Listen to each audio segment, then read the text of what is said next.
आज रुहीला मिळालं होतं तिचं राखी गिफ्ट तिच्या कझनकडनं आणि ती खूप एक्सायटेड होती बघायला, कारण की तिने ओळखलं होतं की त्यात काय आहे आणि ते तिला खूप दिवसांपासून हवं होतं, म्हणून मग मी तिला ते लवकर ओपन करून दिलं. त्या होत्या मॅग्नेटिक टाईल्स, ज्या की खूप छान आहेत लहान मुलांना खेळण्यासाठी. त्यानंतर पंकजनी ऑफिसवरून येताना एक पार्सल आणलं होतं आणि त्यात काय आहे याची उत्सुकता रुहीला खूपच जास्त होती.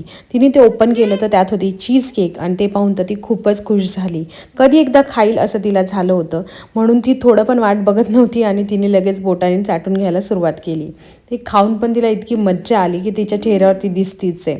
त्यानंतर तिने ते खाता खाता त्या मॅग्नेटिक टाईल्ससोबत खेळायला सुरुवात केली. त्यापासून वेगवेगळं काय काय बनवता येतं, त्यामुळे ते खरंच एका जागी बसून मुलं छान खेळतात. त्यामुळे खरंच हे खूप छान टॉय आहे.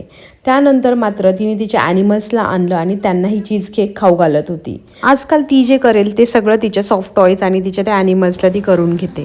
त्यानंतर आम्ही डिनरला काय करायचं असं ठरवत होतो, तर म्हटलं की चला खूप दिवस झाले बाहेर नाही गेलो, तर आम्ही गेलो डिनरला.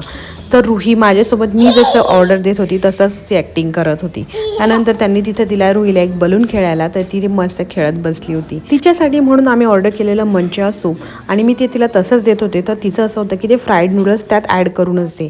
आणि नंतर तिने खाल्ले तिचे फेवरेट हक्का नूडल्स.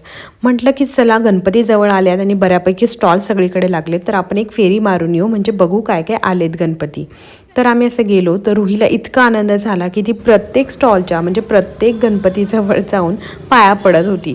तिला इतकं विशेष वाटत होतं की इतके सगळे गणपती तिला बघायला मिळत होते आणि तिला पहिल्यापासून तसंही गणपती खूप आवडतो आणि तिचं खूप दिवसांपासून चाललेलं आहे की ती गणपतीला काय काय करणार आहे. म्हणून मग ती अगदी जवळ जाऊन त्यांच्याशी बोलत पण होती आणि मला सांगत होती की हा रेड मला आवडला, तो मला आवडला. असं करत करत आम्ही खूप सारे गणपती बघितले आणि यावेळेस खरंच खूप छान छान व्हरायटीज आलेल्या आहेत त्यांच्या मूर्तीमध्ये.